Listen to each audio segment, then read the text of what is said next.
Right, hello and welcome to episode 13, I do believe, of Yep. the Freedom Hustles podcast. My name's John Banks. I'm with Andy Lehman. And so, first of all, how are you doing? How's your week been? Not too bad actually. It's been a little bit busy. I'm not liking the fact that it's starting to get a bit colder. I'm not a Yeah, winter person. You can start to feel it in the house now, in the room. But apart from that, I'm doing fine. How about yourself? yeah, up and down.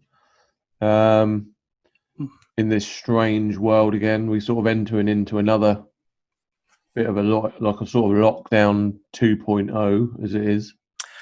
Various Yeah, parts of the country, depending on where you live, it's all getting a bit tricky for some, I think. it's getting very. Yeah, it's a very strange period at the moment, isn't it? Mm, yeah. So Anyway, so hopefully, um, as what we're going to talk about today, this might inspire some people, and it may even lead to another little source of income, or another potential side hustle, or another potential venture that some people might want to consider going on. And that is, we're going to talk a little bit about kind of WordPress and the basics of it. Okay, so what it is, um, and that sort of thing. So if you want to kind of kick off, we're basically going to be discussing, for anyone that's completely new, building a website, our preferred choice of platform to use. yeah, WordPress is to me. Well, I love it. To be fair, I mean, it is what they call it. It's a CMS, a content management system. I think I got that Yeah, right. yeah, Um, it's just one of those things that is, if you're not into JavaScript or HTML code, it's a plug and play, drag and drop, point and click website builder. It's one of those things that's got to a point now where you can actually build a website within like 4 minutes, a basic website. The sort of how the hosting companies like SiteGround and as soon as you register a domain name and choose WordPress, they install it for you. It's that incredible these days, yeah, and it is. It's very once you've learned how to use it, and it doesn't take a lot of learning. It is quite, in many ways, it's like using Microsoft Word. It's kind of pretty simple to get to understand, to get the gist of it. But there's so much you can do with WordPress that it's there's a whole world and market around WordPress because you can change the themes, you can change the functionality by adding different themes, adding different plugins.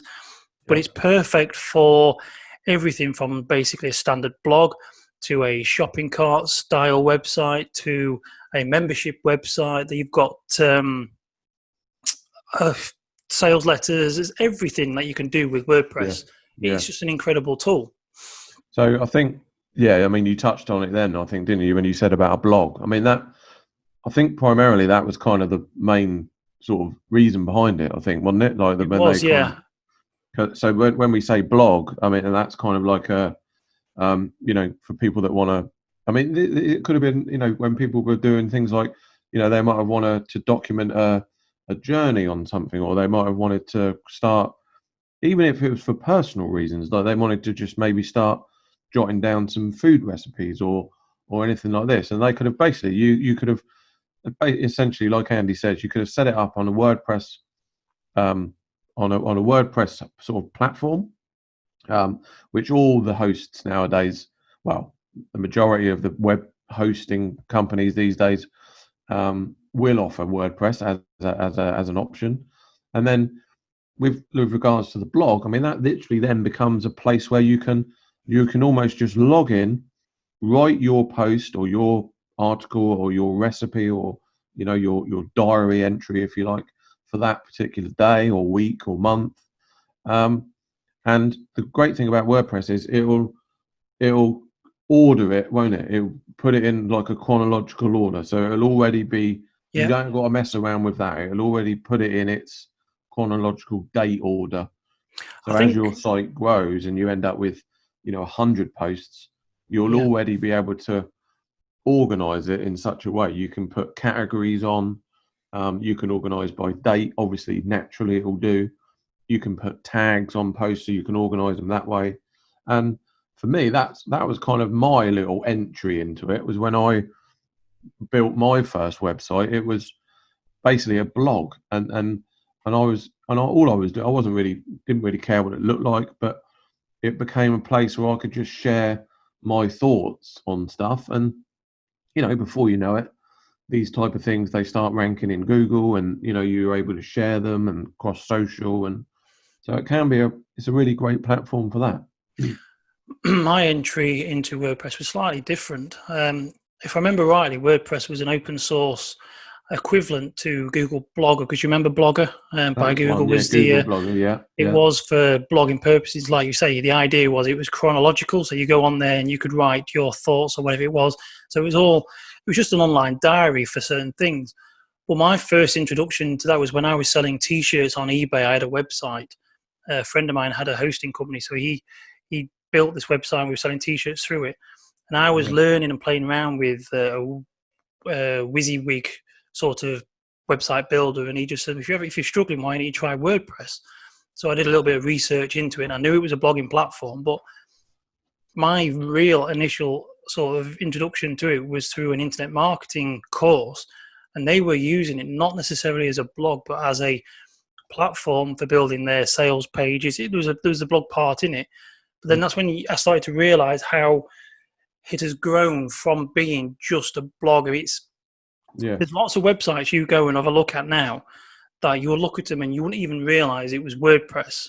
Exactly. So you go into the open source and have a look at it, and it says, WP Contents, and you look and you think, that's a WordPress website. Because originally it was just a blog, but now it's just it's a framework, isn't it? That's right. Yeah, and I think that we're just sort of touching upon that now, and that's with the vast array of plugins and themes that are available. So, we should point out that WordPress essentially is the kind of skeleton, isn't it, really? And then all the parts and the pieces and that you add on is entirely up to you. And there's hundreds, probably even thousands, or almost certainly thousands of themes. So this can be your kind of sort of base settings, if you like. But even themes now, as we've talked about on previous podcasts, I think with other stuff when we were talking about our favorite tools, themes are not as important. They are still important, but they're not as important anymore, because you've got this thing called page builders, which has kind of completely transformed the whole WordPress space yet again. So you're able to craft these quite stunning looking websites, from these sort of plugins and page builders. We've talked about Elementor before, but there's other ones. I've sort of touched on a few, always, every now and again, but I always end up going back to Elementor. That's kind of my sort of preference. But yeah, and we should point out, there are people now that make a living from this. I build WordPress websites. I do not claim to be a web developer. I don't sit inside code. Do you know what I mean? I don't get all complex. I don't get involved in all of that. But I build and sell websites to clients built entirely on the WordPress platform, which is a skill that I think anyone can pick up now. Oh, very much so. I know a guy who his whole business is basically building websites for other people, and it is off WordPress. Yeah, that is their. I don't know if they ever do any other form of HTML websites or anything, but that is their main thing. And they do have guys, or they have workers. They're remote workers. They work from home. Again, it's one of them freedom businesses, which, like me and you, we build our websites at home. We don't need to go to an office. We can do it from where we are for other people. And they have workers who build these websites, and they might know some of the coding, the back stuff for WordPress, but basically everything they do is WordPress. And it's just it's weird, because you used to have your themes, then to change, because you could change a theme and still keep all your content. You never lost anything. You might lose a little bit of functionality, a little bit, but you could change your theme. Then themes started to evolve, and the themes became with more functionality, not just plugins. And then, like you say, now you've got your page builders, which can completely bypass your theme So it doesn't matter what theme you're using, you can build a page, and then you also get templates with those page builders. So you could make something look absolutely incredible from that, and the mobile responsive. So it's it is serious good skill to have. And like you say, you've built websites for other people. I've built a few just recently as part of the product for the company I'm working for. And this bloke, these are big companies as well. Like I think he did one for the Theatre Royal in Lincoln or something like that. These are big companies, and they are just WordPress. Years ago when I was always amazed when WordPress to me was just like that cheap free blogging platform people used. And then to have a proper website built, you're looking at thousands of pounds of HTML development. Then you start seeing these posh all singing or dancing website, and you think, oh, that looks good, I'd like to have a look at that. And then you actually find out it's WordPress, and it's like, okay. It is really good, and it's really good. I mean, and another thing we talked about before, we talked about systems. I think we've talked about that on a previous podcast where we're talking about, like almost having a template or having a workflow, if you like. I know you're big up on that when you talk about, like when we talked about writing, and you've talked about it before. If you're writing a book or a sales page or anything like that, the way you construct it in a certain way. I mean, I don't know about you, but I'm exactly the same when it comes to websites. So I have a template that I follow. I have a bag of tools that I like to use in the form of, kind of preset templates and stuff like that. And, once you start doing that, the whole process becomes, a lot easier, doesn't it? I mean, it is realistic that once you get this skill, sort of, it doesn't even need to be perfected, but once you get this skill good enough, it's quite reasonable to say that you can build fully functional, fully packed out, fully responsive websites in a matter of a couple of days. And I believe that you could actually do them in half a day, or like you say, a day, depending on depending on what company you're working for. But I mean, I personally believe this is something that, because when you first start or you get into this world, you kind of think, oh, I don't know how to do this. But I truly believe that I could sit somebody down, spend half a day showing them the basics, and then they could go out and build a website for somebody and charge money for it. Whether they remember how they did it, because obviously repetition helps you remember, or you can teach someone how to build a website. It's like I said, the functionality of it is incredible because it is just drag and drop. And what you were saying there about systems, I kind of have like checklists. The websites that I'm building for people now, I tend to have, once I've installed it, I have a process of going through. There's certain pages I need to set, certain things I need to change. As long as I follow that, then like I say, I can have, with an hour or two, I've got a website which really is worth. The product is worth about $2,000, but the website itself is probably worth half of that when you actually consider what is done. And I've got it to the point now I could knock up one of those websites very quickly using templates, using Elementor and this checklist, and I knock them out. I've done 2, possibly 3 a day. Yeah, exactly. There you go. Like you say, if you've got a product, if you've got a system, I mean, I try and do that the same now for client sites. I'll have the framework already done pretty much before we've even sat down and discussed, what they want on there. And then it comes down to the content. Obviously, the content differs depending on the client, but essentially the basics are done. Like you say, in half a day or a day. So anyway, so that's kind of like the good stuff. But we should leave this, a bit open and talk a little bit about, some things that can go wrong, because not everything is perfect, as we know. And over the years, we've built many sites, both for ourselves and stuff we've worked on together. Is there anything that you want to bring up that people should be a bit wary of when it comes to WordPress? Are there things that can go wrong? One of the first things that I can think of, really, and it's not a big issue if your website you're not expecting a lot of traffic, but WordPress can be quite resource heavy from what I know on a server, whereas like a HTML website, which is built and then uploaded directly to the server itself, is quite light. WordPress, because of all the functionality, all the plugins and everything else, it's quite hefty in that respect. But there is other things like plugins, because it's open source. You've got a combination of free plugins or paid plugins, free themes and paid themes. So you often get some people who will make WordPress themes specifically with backdoors to allow them to hack into your website. So sometimes you have to be very wary of the plugins and the themes that you use and where you get them from.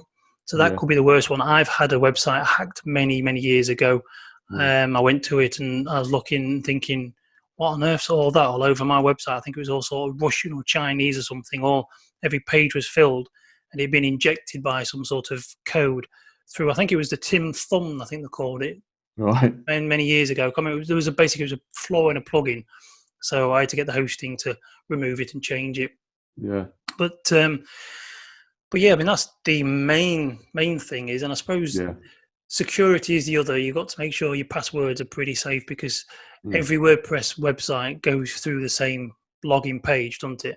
Yeah. You know, you can access everybody's WordPress login page by simply using the same sort of / WP dash. There's a default URL which will basically point to the admin page. But yeah, I mean, I was gonna say the same. I mean, yeah, for me, from my experience, is that we've talked about plugins and themes a lot, but it's easy for people to get carried away, I think, with plugins. And from my experience, it is one of those products where kind of less is more in some cases. I wouldn't overdo it. If anyone's thinking about getting into this now, don't just bombard your site with 45 plugins or anything daft like that, because if you imagine it like we've talked about, if you imagine the WordPress and the theme as the kind of your sort of bare bones interface, and all these plugins you're adding on, I mean, they're all written by completely different people.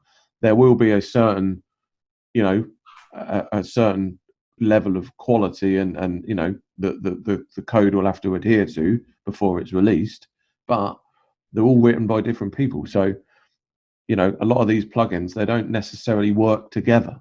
They can clash, yeah. And we've had this before where you might think, oh, it's great, I need this plugin. It might be a form or a social share button or something like that, and you put it on your site, everything looks all right, and you go to you click publish, or you activate it, and then your whole site crashes. And so just be a bit careful of. I mean, I actually have had this very recently. It wasn't my site, but I should probably just tell this story.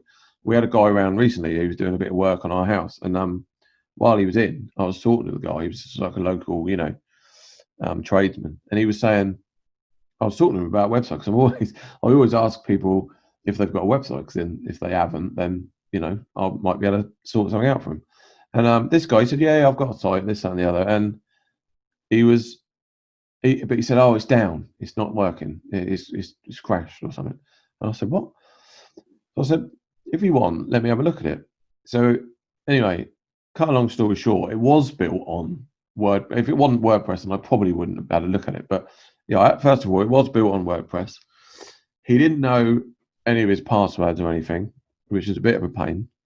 But I managed to get into his host, which was GoDaddy he was hosted with. And obviously you can, as you and I know, once you're in there, you can kind of get a back door into the WordPress site. So I managed to get in via that way. And he must have had, again, like I mentioned, he must have had, I don't know, 20 or 30 plugins for what was a very basic looking site. It was fine, it done its job, but it didn't need all this extra stuff that was on there. Another thing, sorry, you say he's a tradesman, because if it's just like a business website, you really don't need a lot of plugins, do you? No, he didn't need hardly any of them. So anyway, and basically there was a ton of plugins on there, and they hadn't been updated. That's another thing. So none of them have been updated for God knows how long, which is another thing we should just we'll go back to. And there was one on there which hadn't been updated and was no longer supported. And I looked at it and I thought, okay. So all I'd done was go through them all, just basically turning them off, disabling them all. And after a while, I could figure out that there was this one plugin. It was something to do with his forms. It was a contact form plugin, and it was clashing with the rest of the site. So basically, once I disabled that, his site worked again. But it meant he didn't have a contact form. But I just put on one that we're familiar with and that we've used several times before. Put that on there, and everything worked fine. So, and all that his site hadn't been running for months because of this. So it was just a little thing, just to make people aware that don't get carried away by putting on too many plugins and things like that. But yeah, if you want to just go on, I just did talk about updates then. If you want to just briefly mention that. Yeah, plugins and WordPress themes all need to be updated because basically, as you know, with the technology in the internet world, things advance quickly. Yeah. So do the hackers and everybody, and so WordPress is always being updated, and the mainframe gets updated. So should the themes and plugins, and if they don't, then they kind of get left behind. And as you said just then, there are plugins where people who have created them and they've done the job for what they wanted, but they've either been beaten by somebody else or they've just kind of given up and they don't bother updating them. They just leave them, and eventually, as a WordPress updates, it's just going to crash because it's old technology. So it's one of those things when it comes to your WordPress themes and your WordPress plugins, they need to be updated regularly. WordPress itself will probably update automatically through your hosting, but the plugins and the themes you need to do manually. And any of those which are not updated or are no longer supported, and basically get rid of them and replace them if they need replacing. So I mean, like your friend who came to your house, who probably walked out of the house less money than what he was hoping to earn from your help getting him up on the website, and so now hopefully he'll be able to start finding more work through his website. Exactly. Yeah. I mean, I think he was happy with the whole thing really, because I think his hosts weren't really he couldn't get the issue resolved. Put it that way. Okay, so we've talked about some good things. The kind of drag and drop, as we mentioned there, with some plugins like page builders and that. It's very customizable. You've got the blog side of it, which is a great way of documenting and writing up stuff. I mean, the blog side of it is kind of the natural way to kind of get traffic and get people to come to your website, because obviously the more posts you do, the more pages and articles, if you like, that you've got on the search engines. So Google and Bing and all that, they'll pick up these eventually, and that's when you kind of get what we call organic traffic, isn't it, to to your website, which is a great thing. I mean, we've talked about it before, and I think anyone really of any industry, of any kind of business, you could have, or you should definitely have a website. And there is an argument to say that you should even also have a blog, because for that very reason. I mean, even if you don't put a lot of content out there, and people always go, oh, what am I going to write about? Well, the most obvious place to look is what your customers are asking. What problems do people have? Why have they called you in the first place? Do you know what I mean? So, and you can do this kind of Q&A through your blog. You could answer these questions through your blog, post it up, leave it, it's done. And then eventually over time, this starts to build. You gain a bit more authority, the site grows. I mean, these things don't happen overnight, but it's all part of the process, really.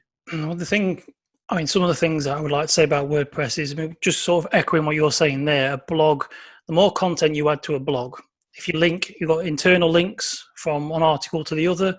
The more writing that you do, and if it's natural, you start to create a lot of keyword phrases. If the pages are linked to each other, then that's going to help with ranking. I'm not going to say that you're going to get on the first page, depending on what your niche is, but when you write naturally, you're going to start to create keywords which can be found in Google. But a lot of decent articles will get shared on social media if it's very informative. It's again, it's all free traffic. But the thing about WordPress is that the amount of types of different websites that there are websites such as Survival Life, which I believe was a WordPress website. I don't know if it still is, but it was set up by Ryan Dice. Then there was Viral Nova. Both these websites were generating around Survival Life was supposed to be making $1 million a month. Yeah. Viral Nova was making at least $500,000 up to $1 million. That was WordPress. And these websites are, as we said, very easy to create, fast to create, and they lend themselves to a whole range of sort of websites and businesses, online businesses. Like you say, you can be the local plasterer who just wants a website that's got technically 5 pages, contact, privacy page, gallery, or you can do your viral fun websites, which you and I have had a few fun years with. They were all WordPress. You just go on there and stick your content on there and start sharing them. So even down to like the really professional sort of services and industry, it can be built on website. It's so versatile. And again, like I say, it's not one of those things where it's just like where you might think it's a starter kit and then you move on to something more expensive if you want to make more money back. You don't need to. It's like you say, I mean, I can just think of like a ton that I've done over the top of my head. I mean, the full spectrum really covered. I mean, from our own personal blogs, which, we've talked about loads of times. I've done like hotel sites with booking functionality on there and everything like that. Local tradesmen, plasterers, driving instructors. I've recently just finished a big air conditioning company. You know what I mean? So a complete spectrum, a broad range. There's nothing you can't do. There's no business that you can't really do with it. I mean, if you can think, if your business has got, needs a website, then there's every chance, and there's, no doubt that the whole thing can be built, on WordPress. So I think, we're getting to sort of wrapping up, closing thoughts time. As we always like to leave it with our kind of final thoughts of the day. Mine would probably be just that, what I've just said then, which was, it is an incredibly versatile platform that, you can do anything with. If you want to build a small little niche website, e-commerce store, or even just a personal blog, just for yourself, then you should really have a look at the WordPress platform. And if you want any tips, if you get stuck with it, then reach out to us. We've built tons of these before. We've definitely got some training material on this subject. So yeah, and that's about it really from me. So for me, basically, I would say, now obviously everyone's different and it depends on what you want out in life, but I really think it's one of them skills that I think a lot of people should actually try and sort of learn, because it's changed my life. It's probably helped you and changed your life. We've earned a lot of money through WordPress websites. I've changed careers because of learning WordPress. I mean, I used to be a joiner working on building sites. I'm now creating sales pages and websites for people. It really is, like I say, it's an incredible tool because I don't know any basic HTML. I really, really don't. I suppose it's like a guitarist not knowing how to write music, but can play a guitar and gets to #1 in the charts. It's one of those things you don't necessarily need to know. And there's so much you can do with WordPress, but it's just one of those things where, like I say, you could probably learn the basics. As long as you can remember it, if you learn the basics within a day, you can walk out there and start making websites for other people, and it's a second income. Yeah, I believe I agree. All right, well, okay, so I hope that's helped. Been an interesting one. I mean, we haven't even touched upon the whole monetization way of doing this, but you can definitely go back to, some of the previous episodes where everything that we've talked about before, you can apply to these very websites. Your AdSense and affiliate links and this, that, and the other. But anyway, so thanks very much. My name's John Banks over at sideincommand.com. And I'm Andy Lehman over at freedomskillsacademy.com. And so I hope you found this today's podcast quite interesting. And I certainly have, because like I say, I love WordPress, and I look forward to speaking to you in the next podcast next week. Thanks very much.